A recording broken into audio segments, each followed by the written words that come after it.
see. Frankly, cruelly, perhaps, I do not know my heart." She did not falter over the studied phrase. "You are not the first," observing his troubled features ruefully as she dealt the innocent blow. "You may not be the last."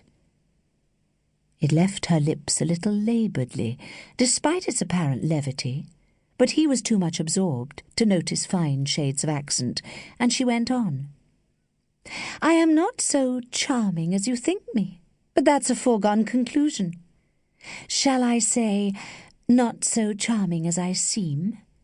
At 18 I will not suggest I was led into, a loveless marriage.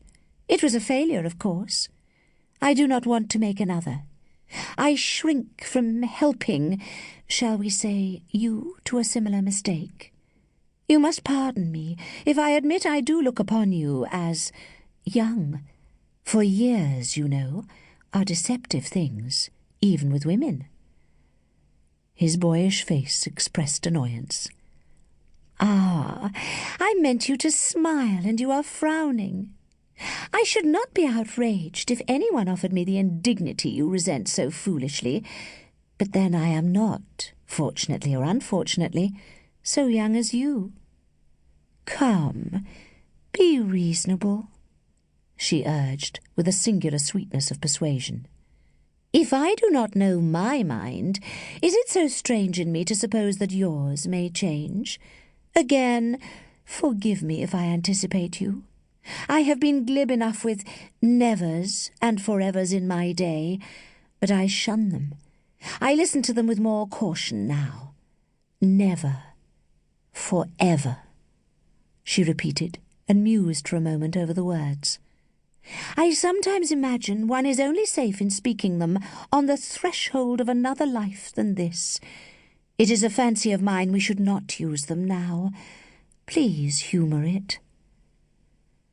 "I am not so diffident, doubtful, nor possibly so cynical," he began, but she interposed with a wave of a little glittering hand. "Precisely. Therefore I warn you." "Why?" she proceeded, with an unmistakable note of tenderness which he did not catch. "You are even younger than I thought. I am glad, heartily, that you are going to the front. Cut up as many rascals as you can. A little fighting will bring you a lot of wisdom, and, oh yes, I know what a brute I am.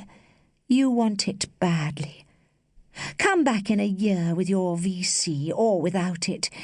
Anyhow, with an ounce or two of experience in your pocket, and if you do come back to me—" He winced at the repetition of the if, and the doubt implied by it. "I promise to treat you like a man." "And give me my answer?" "Yes." She pronounced it with sudden softness. "Meanwhile?" "Meanwhile, husband the ray, if you like, but don't extend it. And remember it pledges us both to nothing. You," she rapidly substituted, "we are free." "You are free, of course, Lady Hopedene," he agreed with becoming solemnity. "I shall always consider myself bound. I should like you to know that I do not consider myself free." "As it please you," she yielded, with a flash of amusement shot at the melancholy countenance. "It will be my only consolation," he returned with ponderous sadness.